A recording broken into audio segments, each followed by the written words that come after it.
Well, welcome everyone to the Wednesday, October 11th meeting of the General Government Committee. We'll go ahead and get started. So I'm showing 8 a.m. I'm sure Councilmember Kathy will be with us shortly. To begin, we'll start with roll call. Councilmember Leanna Dahlhoff is present. I, Councilmember Michael Althauser, am present. I'm sure Councilmember Kathy will be with us shortly, but at the moment, there's just the two of us. And our first matter of business is approval of the meeting minutes from our September 13th, 2023 meeting. Is there a motion to approve the minutes? So moved. This is Leanna. And I will second. All those in favor, please signify by saying aye. Aye. Those opposed, motion passes unanimously.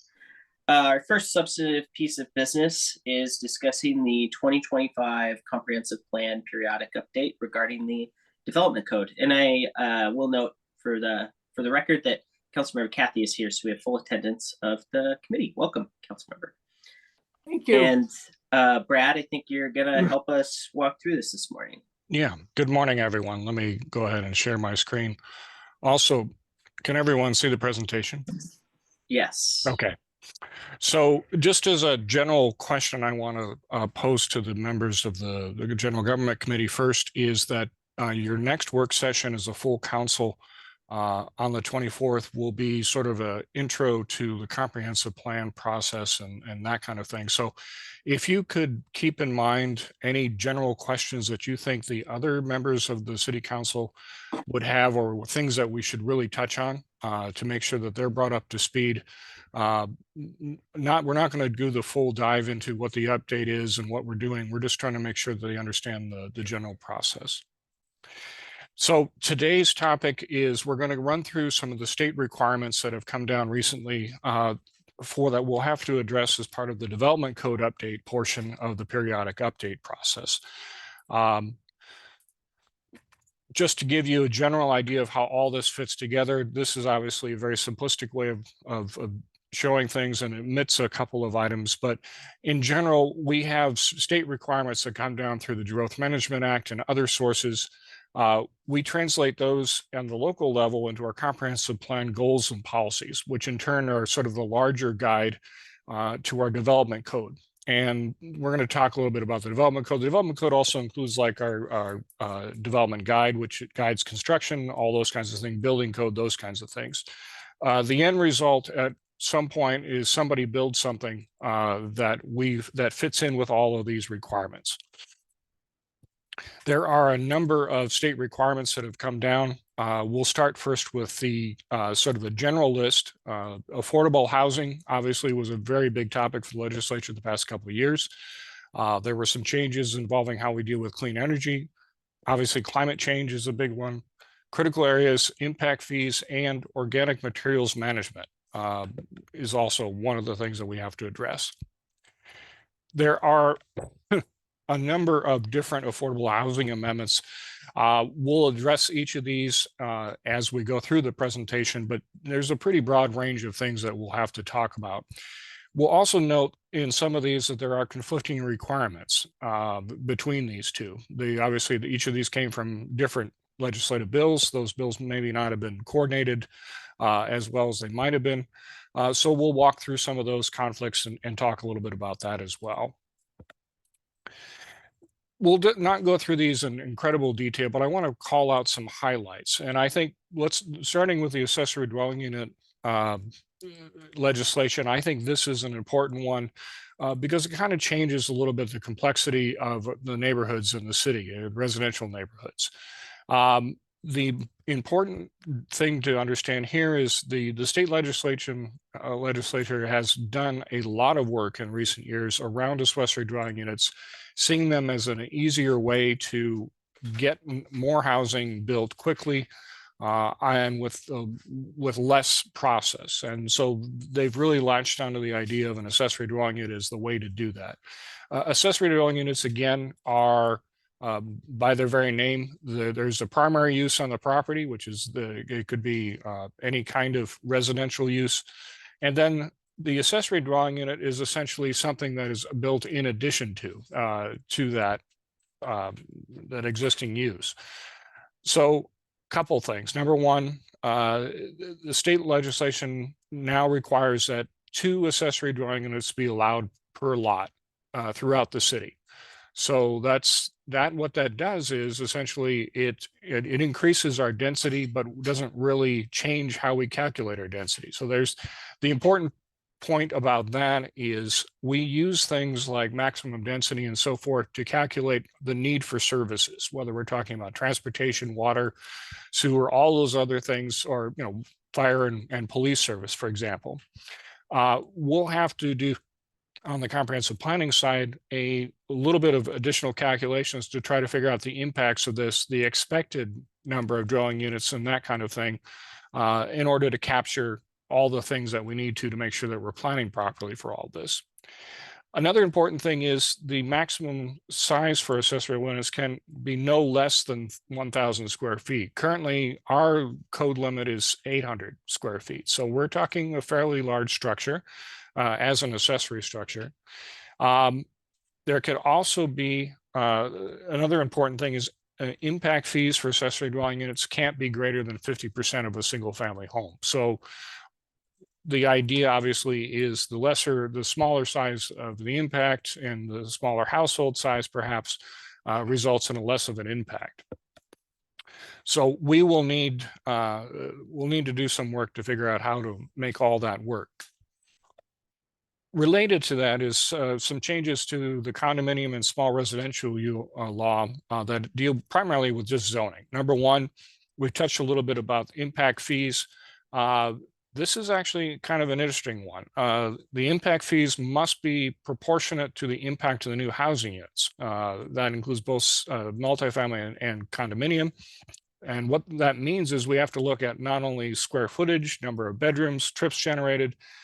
If a housing unit produces to make sure that we scale the impact fees appropriately. Say, for example, we have a 4-bedroom house that has a different level of impact than a 2-bedroom apartment. That should be an interesting calculation to try to figure out, but that's another one we will have to deal with.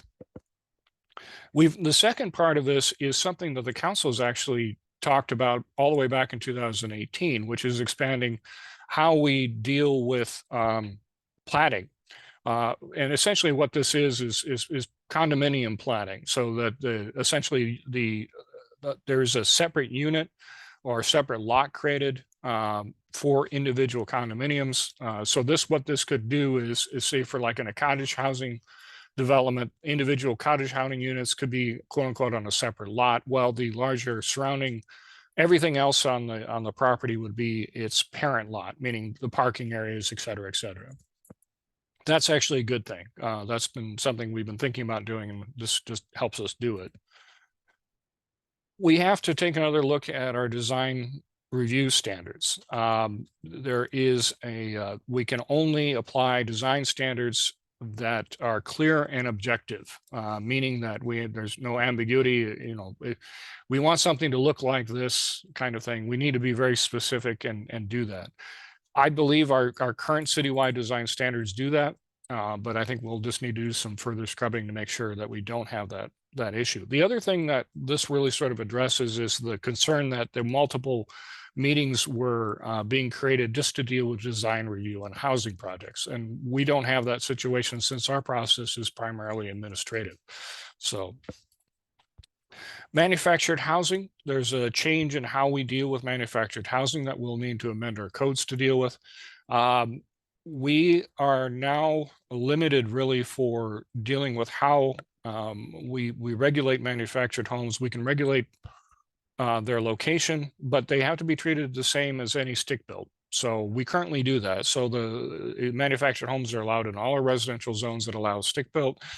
But the new requirements are that the only thing we could require is that, number one, they be new, that they're set on a permanent foundation, and also they comply with any design standards that are applicable to a regular stick built house. There are additional requirements in our code that we'll have to get to do away with that are no longer appropriate. But I think this is actually a good one as well. It gives a little more flexibility and more options for placing housing in the city. Brad, can I ask a question about that one, about manufactured housing? So if there are things that we have done that provide additional protections for manufactured housing that are not applicable to what we currently call single family, like a stick-built house. Does that means we would have to repeal those protections if that is the case, because they have to be on the same footing? No, it doesn't touch on our manufactured home park zone, which I think is Okay. that's a different animal. What this deals with is we have some provisions in our code currently about minimum size for units. We require a double wide, for example, instead of a single wide, those kinds of things. So that's primarily what will be dealt with here. Okay, thanks. Middle housing was probably the biggest bill that passed and the one will have the most impact. This is the one that also has the most conflicts with the accessory dwelling unit bill. So we'll sort of walk through that as well. The number one change is we have to allow at least 2 dwelling units per lot in all residential lots in the city. So we no longer have single family zoning. Duplexes and greater would be allowed. So we'll need to be, so all of our provisions that we went through a couple, 3 years ago about, easing duplexes into the various residential zones, all that goes away and we just allow for duplexes outright. We also have new provisions in here. If one of the units is an affordable housing unit, that we can have to allow at least 4 dwelling units per lot. That could potentially be interesting. I'm just wondering how many people are actually going to pursue that, because the getting an permanently affordable housing unit built and then maintained is something, there's a lot of hurdles for that. So we'll see actually what happens with that. One big thing that we don't have to address is, and something they had changed as part of the bills that went through the legislature, was major transit stops. There were some pretty serious changes in terms of parking requirements and so forth, depending on how far you're away from that. We don't have to deal with it as part of this legislation. We do have to, however, as part of the accessory dwelling unit legislation. So there are reduced parking requirements for ADUs that we'll have to address, that we'll discuss here later. So just one question on the definition of major transit stop. That doesn't apply to us because our bus lines are obviously not rail, but I guess what's a fixed guideway? Is that like a monorail? Yeah. Is fixed guideway, and then BRT. The only potential here. What's the difference between BRT and just buses? BRT is like a dedicated lane for buses. And I think the only thing in the region that may become that is along Martin Way. I think they're talking about perhaps dedicating an entire lane just to buses, maintaining that as essentially, think a rail system without the rail. Got it. Okay. But thank you. So as I mentioned, for accessory dwelling units, parking and so forth will be dealt with differently. We've heard language from Commerce that if we do the 2 accessory dwelling units, we'll meet that requirement. I haven't seen that in practice yet, because again, nobody has actually put this into code and seen how it works. Other things are, we have to allow for more types of middle housing in residential zones. So we'll have to expand like triplexes and fourplexes and things like that. And again, similar things about limiting design review for middle housing for quads and triplexes and so forth to something similar to what we do for single family. That will actually be kind of interesting to see how we apply that. Parking is another big thing. There are now, we can only require 1 parking space for lots less than 6,000 square feet and 2 spaces for lots greater than 6,000. There's a possibility for us to, for those areas, to be honest, where we don't have on-street parking available, which is a fair number of our areas, there's a possibility of us for doing a transportation study to prove that in some areas this should not apply. The other thing, and this is, we'll also be looking at our capital facilities plan at the very same time and doing the update for 26 and 27 at the same time. So we'll try to see how this all works together. Again, and we sort of mentioned what the unintended consequence of doing something in addition to our maximum density. This is where we're going to have to figure out how that's actually going to work. The other important part about this is going forward, homeowners associations can't prohibit implementation of these things. So there will be city rules, and then the homeowners associations can't stop somebody from doing that. I need to go back to the legislation and determine whether that is retroactive or if it only applies to new developments going forward. Related to that is parking for affordable and multifamily housing.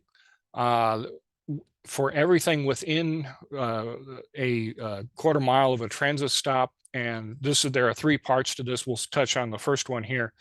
This affects the 2 transit routes that go through the city, one on the west of the freeway and then on the east, John Capitol.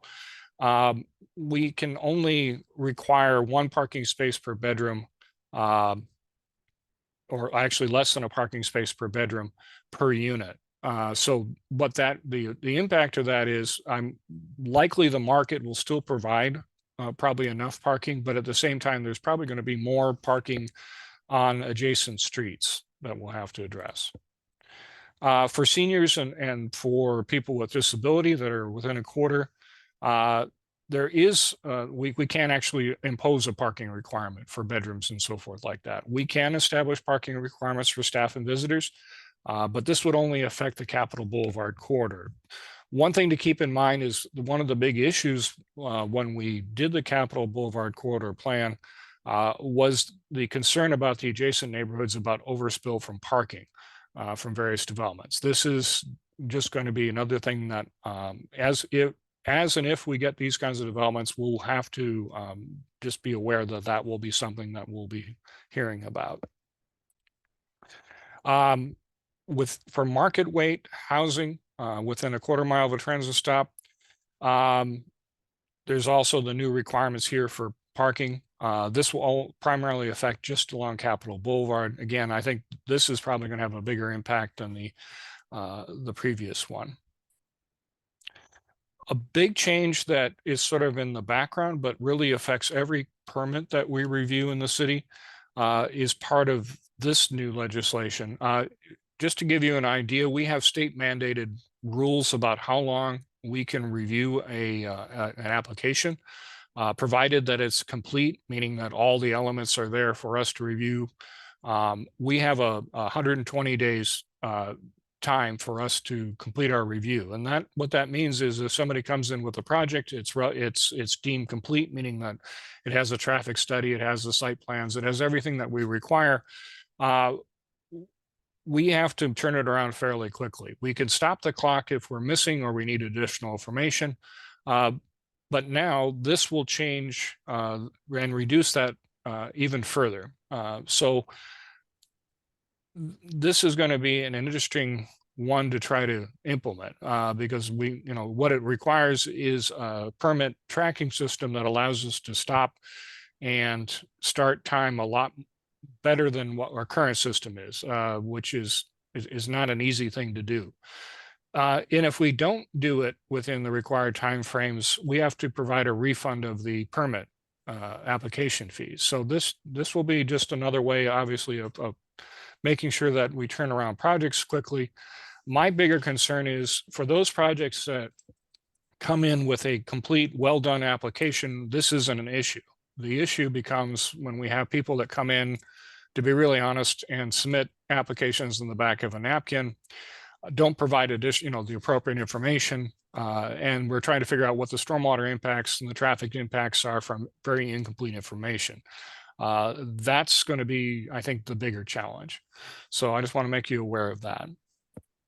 Can I ask a question about that one, Brad? Yeah. So in order to be successful well, I guess I have 2 questions. It's like, one, if someone submits an application that's just wildly incomplete, there's tons of fields not entered, no blueprints or no engineering documents or supportive documents, does that still trigger the timeline that we have to respond by? And No, that's sort of the obvious example to stop the clock.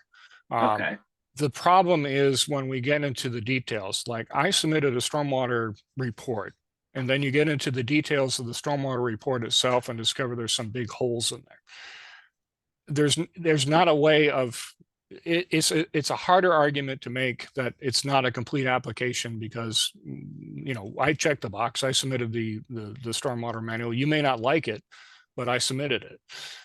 So that's where we start to get into the issues. That either the information, what they're proposing, frankly, doesn't work, or it doesn't, there are some things that they need to do in addition to that that just don't want to do. okay. And so did you say that we'll need probably to invest in our infrastructure technology to be able to manage all these timelines? Yeah, our current system, we are transitioning to a new system, but that's probably, I don't know what the timeline is, 2 to 3 years out. So this will come into effect before that system is probably ready. And that system is the one that we've implemented for finance and a couple of Correct. that's the same system. that we do Exactly. that? Okay. Yeah, exactly. All right. Thank you.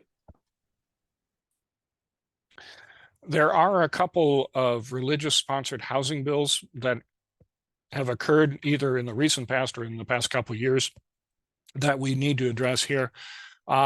First of all, there's an exclusion for dealing with density bonuses for housing that is sponsored by a religious organization. We just have not added that into our code yet. We haven't actually had anyone approach us for that, but at the same time, we do need to make sure that it's part of the code. So we're going to be doing that. It's definitely something that's supported by our housing action plan. The other probably bigger issue is we're going to have to take a look at our homeless encampment chapter, which was it's probably about 15 years old and probably out of date.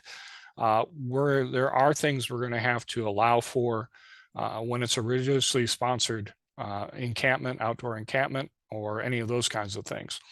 So that's going to be a fairly big effort to try to figure out how to make that work and to make it work meeting the state legislation. It's something we've talked about but have tried to avoid dealing with until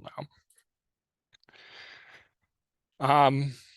Just as a general thing that we'll be dealing with, first of all, as part of the comprehensive plan, and then we'll be dealing with as part of zoning changes. And there's background for this that we've had discussions before as part of both the housing affordability work program in 2019 and also our housing action plan is to look at specific areas of the city where we can review the minimum and maximum densities and increase them as needed to allow for more residential uses. This is going to be, we are going to be increasing density in the city. The primary driver for that is the affordable housing component that we discussed last month. Means that more multifamily is going to have to be built to make sure that we hit the income groups that are not being served right now. And to do that, we're probably going to need more capacity in the city, meaning more density in the city. And we're going to have to expand how we do that. So just to be aware that that is probably going to be the big public facing side of all this. Categorical exemptions on SEPA. This was on our work program earlier this year. We started work on it and then we paused while we started to get all the legislation coming through. We are looking at further raising the categorical exemptions for residential projects where we have sufficient environmental regulations elsewhere to deal with those things. We just haven't found the sweet spot yet in terms of where that would be. But that will be part of that process as well. This Can one I is ask another question about that one? Sorry Sure, to no keep problem. interrupting. So this exempts all housing in the UGA from SEPA categorically? It raises the levels pretty high. It doesn't exempt them completely, but at the same time, effectively, like over 100 units of multifamily could go through under this without having to go through SEPA review. We're trying to figure out what that number should be. Currently, it's at 60 for multifamily and 9 for single family. We don't necessarily think we'll go to the maximum of what the state law allows, but we'll probably have something higher than what we have right now. So the state law says you have to have a higher minimum than we currently have. It allows for a higher minimum, yes. It Does doesn't. Does it require a higher minimum? No, Okay. no. This is one of those things that if in our sort of our arsenal of things to increase the building of housing in the city, if we deem it's something that could, the SEPA process takes time to go through. Yeah. If the requirements of SEPA are already addressed in our code, for example, in our transportation concurrency, in our environmental protections and so forth, and we can demonstrate that, I think it's a good argument to say we don't need this additional process that doesn't. Oh, okay. So this is if there's redundant SEPA analysis that's being conducted out. It doesn't mean there's no environmental review. No. Okay. This does is basically account for the fact that when SEPA was passed, it was it. There was nothing else out there to protect. And now through growth management and all the other legislation that has come since that time, most of those things have been addressed in other ways. So we don't lose the environmental protections. We just lose a particular process that worked really well at the beginning, but is probably no longer necessary. Right, because it's redundant. Got it. Thank you. I have a question about that also. Folks are so used to SEPA and that they know that that's a phase that has to go through. And sometimes if they're not happy with the development, that's what they go after. Correct. Kind of thing. And I think it's going to be a job or could be difficult to explain to them what you just said and let it be all that you just said is going to take care of it. I don't think so, because there's probably if this is what they've done, the idea is to make it easier, which means that there's probably less things you have to do than you used to, and there's going to be some ways we're going to have to explain it or give examples or something. I think you're very correct in that. I mean, obviously, if you ask a person on the street on any kind of development, SEPA is probably one of the things they know about. Right. One of the things that we've done when we've raised our exemption levels in the past in 2017 and 19 is also expanded our notice of application process. So the public notification that goes out that's required for SEPA, we wanted to mimic through our notice of application. So people would still be aware of the projects going through. They would still have the ability to provide comment. And if they met the requirements for appealing and so forth, it would be handled through that process. So our intent here is really obviously to explain that it's a process here that that is redundant, not necessarily the protections are redundant. I mean, we have the protections. We just want to make sure that people are aware that we're not losing the protections. Yeah. Very good. Another bill that passed this past year was the use of existing buildings for residential purposes. What this does is allow for existing commercial, industrial, or institutional buildings, say an old school or something like that, to be turned into residential. There are some interesting parts to it. Number one is that it allows the reuse of these buildings to go about 50% more than the maximum zoning density in a zone. So you could add more units above the maximum density. You would not be able to require additional parking for those units. And then any design standards not applicable to, you wouldn't be able to apply design standards to a conversion. How often this would occur in the city is a good question. If you think about what traditional conversions look like of this nature, if I look at Seattle, where you convert, old warehouses that have multiple windows, et cetera, I would be hard pressed to convert a box warehouse into residential use because of the building code side of things, providing light and everything to those individual units. So how often this is applied in the city is a good question, but this is just another requirement that's come down. Could I ask a question about that? It says some institutional buildings, and I was wondering, is there still some conversation or yet to be regarding some of the office space that is unused, and some people are talking about always will be so? Yeah. Converting that into living space? Yes, and in fact, we've had some people come in to talk about specific properties doing that kind of conversion. So I think that would probably be the most likely thing that would occur in the city. But yes, this would be a good example of that. Okay.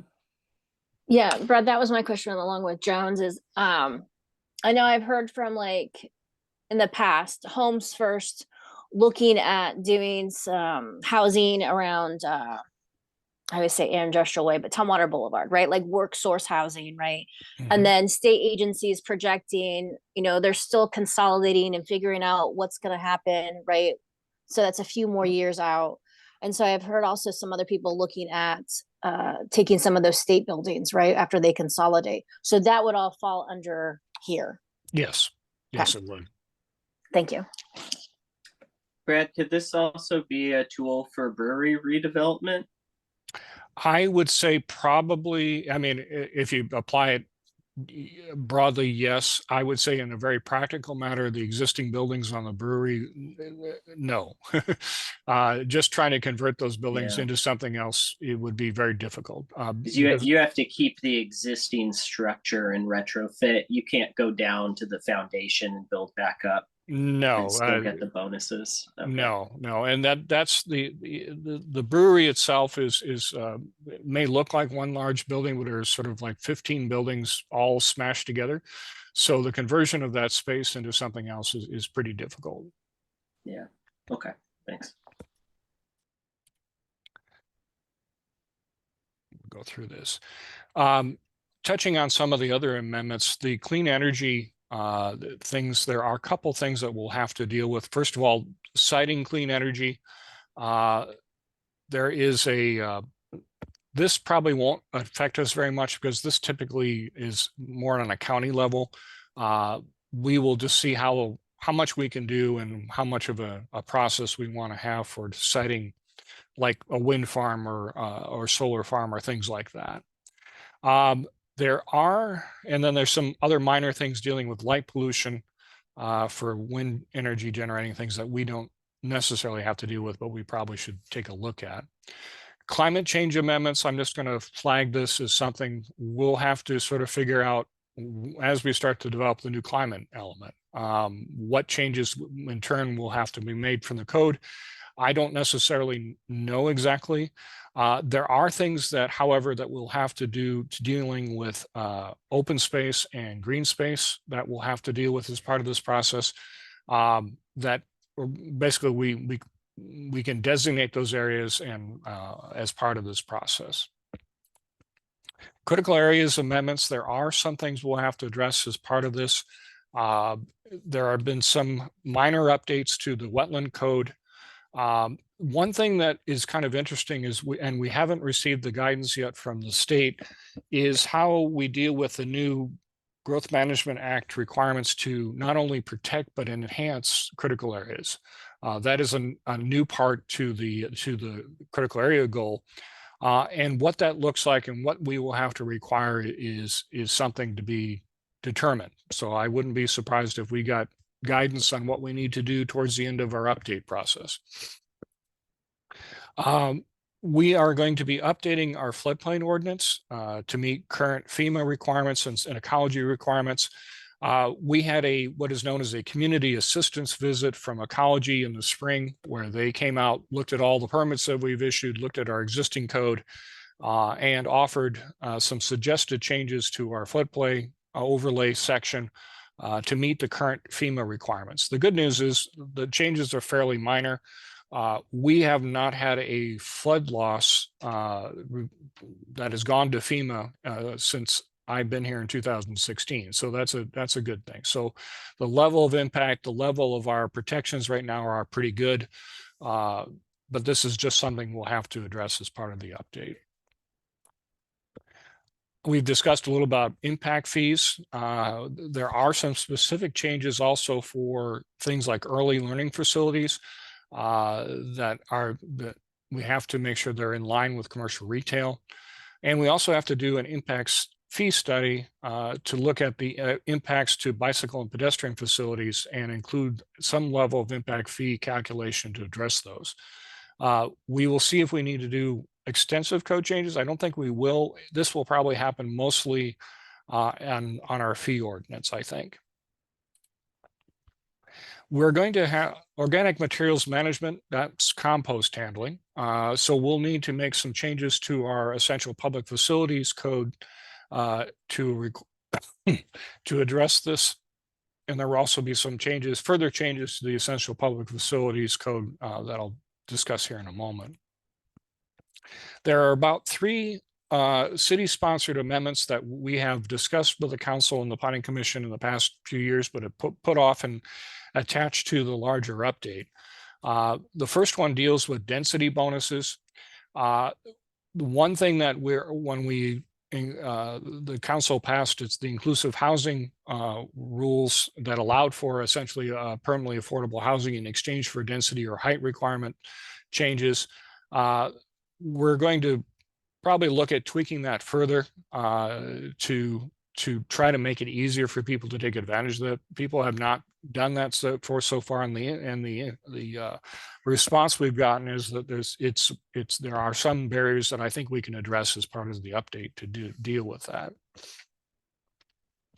We have obviously this is the general amendments that come out from just the update. I'm just going to put a placeholder here. This is the catch-all for everything that we don't know about yet, but we'll find out. And lastly, we had discussions in 2022 about looking at our inpatient substance abuse facilities and locations for those as part of the essential public facilities.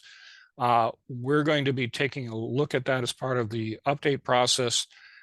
This is essentially looking at where these facilities could locate and potentially expanding them depending upon location relative to transit and other things. So I just want to make you aware that this is an issue that we'll be coming forward with.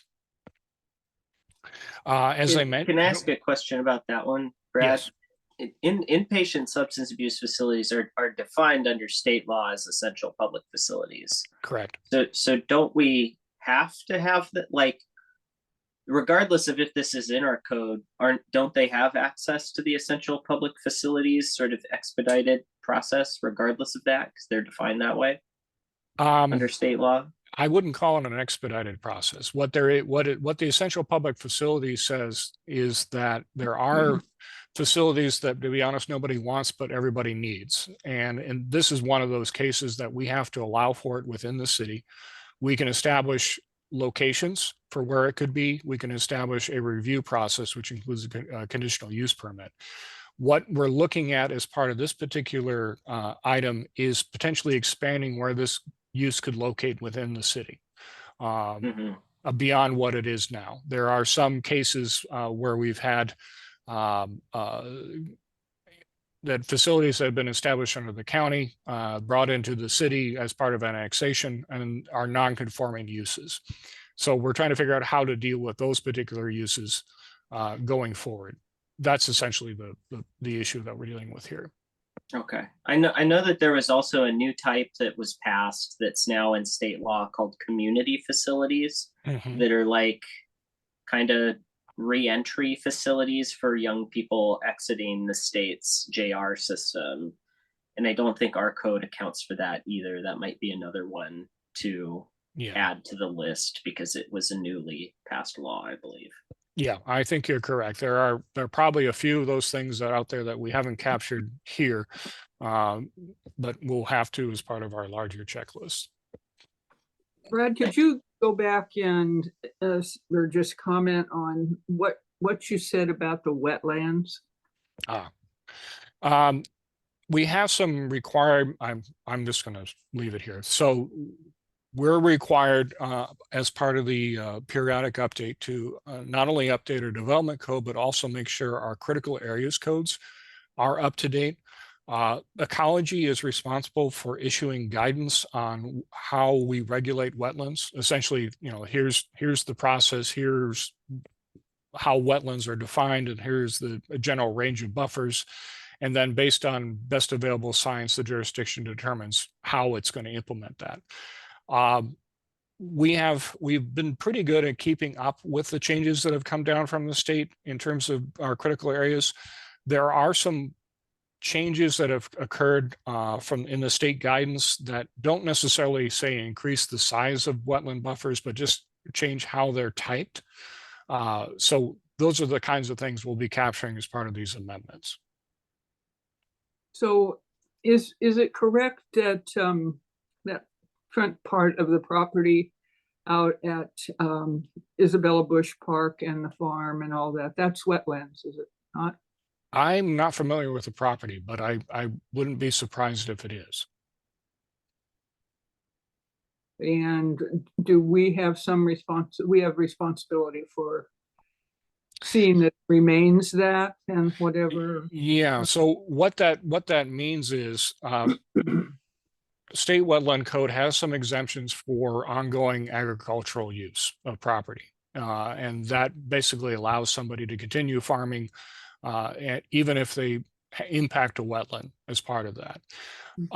If we decide to make further improvements at the Isabella Bush property, like say widen access or put in a parking lot or do something else like that, at that point we'll trigger what the requirements are under our code for protecting wetlands and so forth. So that's where it comes into play. If there's existing things out there that were permitted under a previous a permit to use the property, those would not, we wouldn't have to retrofit those to meet the current code until we do something more on the property, is essentially what comes out. Well, what's been done on that property has been, excuse me, to leave the wetlands untouched, and everything that's done out there is done around it, since that wetlands is part of the beauty of it, and also the teaching of the teaching piece of it, of what they are and what they contribute and all that. So I just wondered if any changes or whatever had been made here that would allow wetlands to be disturbed, I guess. No, this is really the requirements for protecting wetlands and enhancing wetlands, which is now part of this. I have not gotten any less strict than they are now. Okay. That we don't see that happening. Thank you.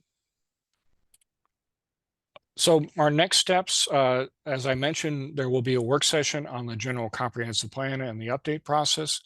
And then your next briefing will be talking about the climate element, which is the new requirement from the state. We'll be talking about the conservation element that deals with the critical areas in the city, as well as resource lands. Say we do have some forest land within the city. We do have mineral lands within the city. All that's part of the conservation element. And then we'll be introducing you to the changes that are coming as part of the housing needs allocation process. That is one of the things that we're required to do under the state law. But we'll touch on sort of the broad part of that as part of the work session on the 24th to set that up. Again, if there are any comments or questions, you can send them my way. We do have a periodic update email address, and now our periodic update web page is up and running. All the materials that we present are posted to that website. And that concludes the presentation I had. Pardon me. Great, thank you. Brad, Leetta, or Joan, do you have any other questions before we move on to the next item on the agenda? Tell me, we're going to talk about the agricultural lands and what else is it you said in the next time? Yeah, we'll have two different elements we'll talk about. First of all is the new climate element and the requirements that are part of that, and how the Thurston Climate Action Plan will fold into that work. The second is our conservation element, which deals with all of our critical areas, wetlands, steep slopes, habitat, as well as our resource lands, which are defined under state law as being agriculture, things that are designated as agricultural use and agricultural use only, forest lands, and mineral lands. So we have an active mine in the city that would be considered our mineral lands. We have a couple of properties in the city that are designated by the state as forest lands. We do not have anything in the city that has been designated as agricultural resource lands. That's typically something that is done in the rural areas as part of the county plan. The Thurston County did a very extensive process the past couple of years to expand and discuss how they're going to protect further those agricultural lands of long-term significance, meaning those lands that they want no other use on because that's it. But we don't have anything like that in the city. So the other thing that we're dealing with the endangered species and all the different things that we're working with support, what does that come under? That will come under the conservation plan because that deals with habitat protection for the prairie and also for the wetland complexes for the Oregon spotted frog. We did not deal with that when we completed the last update in 2016 because the listing literally just happened and we were still trying to figure out what that would look like. We will definitely need to be picking up that as part of this update process, addressing those areas within the city that are currently permanently protected for conservation. There are 3 or 4 different private HCPs that have set aside land permanently. We'll have to talk a little bit about the process that we'll have to go through for setting aside lands for the citywide HCP. So all that discussion will occur as part of the conservation element. And that is what we're going to discuss next time. Yeah, we'll be introducing you to what's in it currently and talking a little bit about the requirements going forward. Okay, because this touches on what we talked about at the last council meeting, right? With how we were going to handle discussions with the port. I mean, didn't this touch on this somehow when we were talking about confidentiality and that whole deal that we talked about a week ago? I think that discussion was about prospective potential legal conversations as opposed to policy conversations that we'll be having in this forum and other public forums. Like there's nothing that we did this past week that precludes any of the discussions we'll have about these topics. Those will be just as open as they've always been. The agreement that the council passed is about letting the attorneys talk about things like litigation, where having those conversations won't create a breach of attorney-client privilege and therefore make them disclosable. Yeah, that's a very limited thing. It will not affect our discussions as part of the conservation element. So we're not ahead in one and behind in the other. We're No. The conservation element, there are things that we really do have to talk about, and we have to talk about in a public forum, and how we address things like, as we set aside more land potentially within the city for conservation, what do we do in terms of dealing with the requirements under the Growth Management Act to accommodate growth, what adjustments we will need to make, what the process would look like for that kind of thing would definitely be a public discussion. Thank you.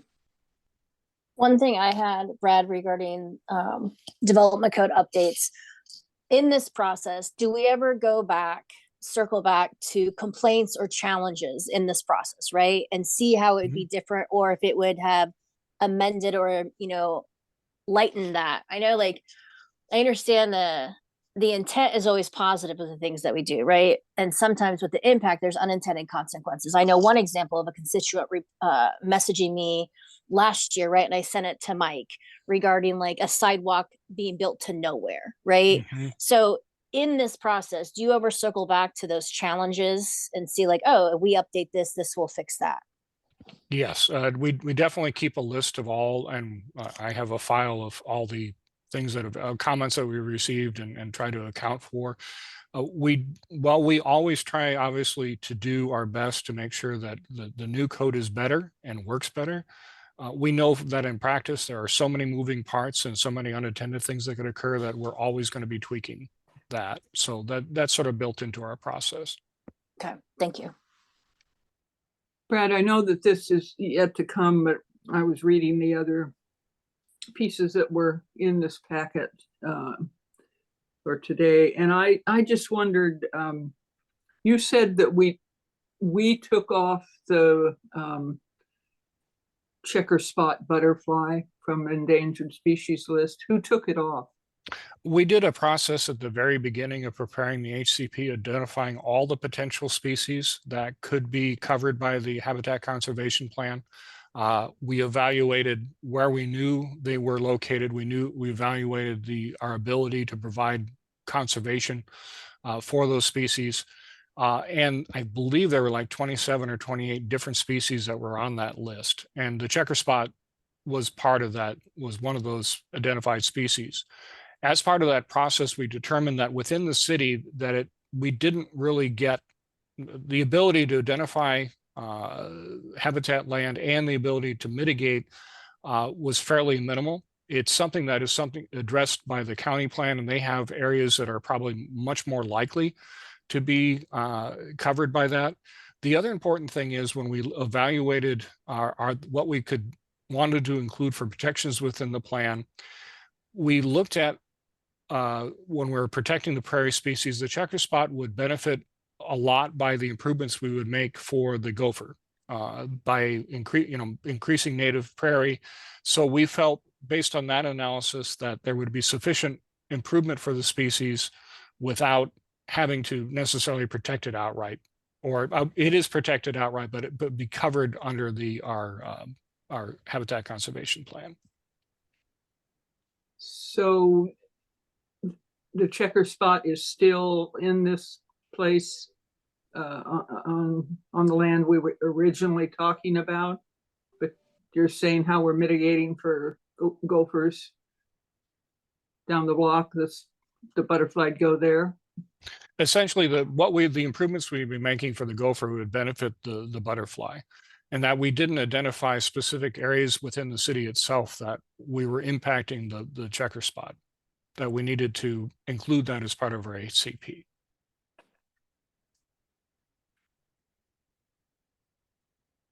So it's not as prevalent, you mean, in that area? So Correct. We don't have to include that? We decided not to include it. The Habitat Conservation Plan is the service likes to call it our plan. Essentially, it is what species we choose to try to address and how we're going to mitigate for those.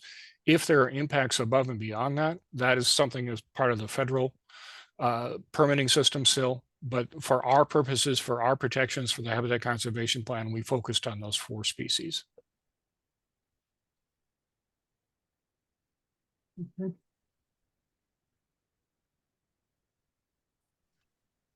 All right, we're getting close to 9 a.m., so I'm going to move us along, if that's okay, to our next item, which is the letter of commitment with State Department of Commerce for the 2025 comp plan periodic update regarding the climate planning grant application.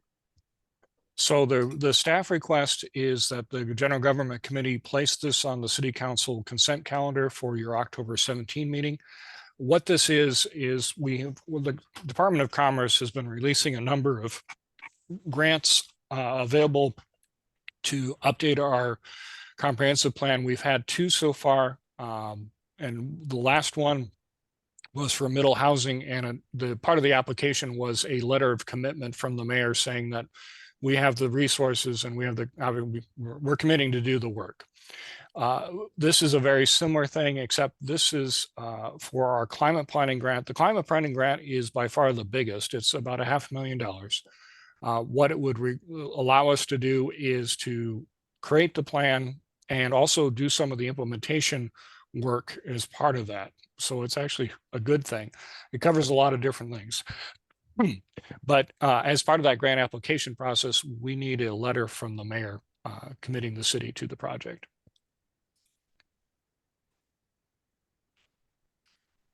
Does anyone have any questions about that? Seems I'm in like support. all the Yeah. help we can get to accomplish that important work sounds good to us. So consent calendar, I think sounds fine for that because it's just agreeing to sign on to a letter to pursue a grant.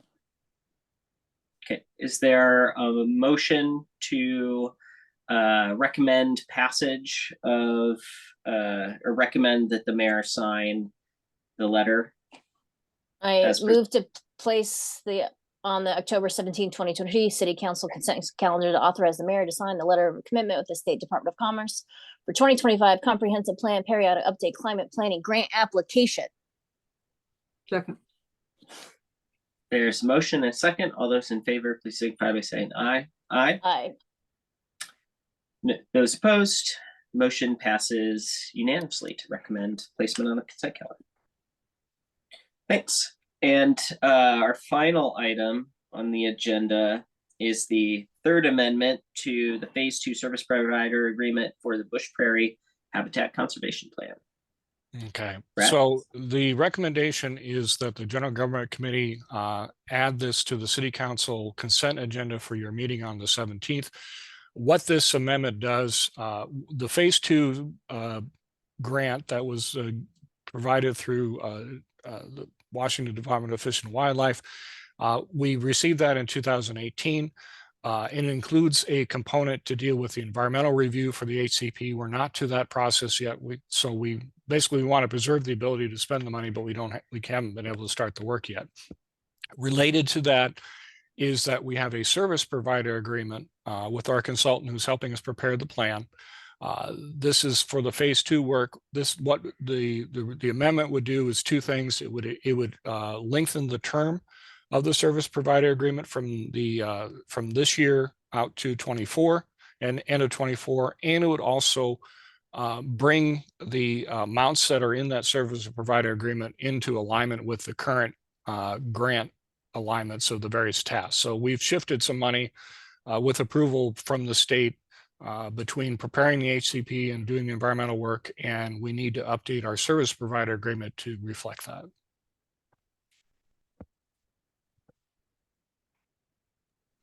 Great. Does anyone have any questions on that item? No. See none. Is there a motion to recommend that the council add the third amendment to the Phase 2 Service Provider Agreement for the Bush Prairie Habitat Conservation Plan to the consent agenda for approval on the October 17th meeting? No, so move. Second. Motion by Councilmember Kathy and seconded by Councilmember Doff. All those in favor, please signify by saying aye. Aye. Those opposed, that motion also passes unanimously. Thank you. And that brings us to the end of our substantive agenda. Thank you everyone for our quick work. 1 minute under 9 a.m. So great job this morning. Some really important work going on. And we'll see you all at our next meeting. All right, we are adjourned. Thanks everyone.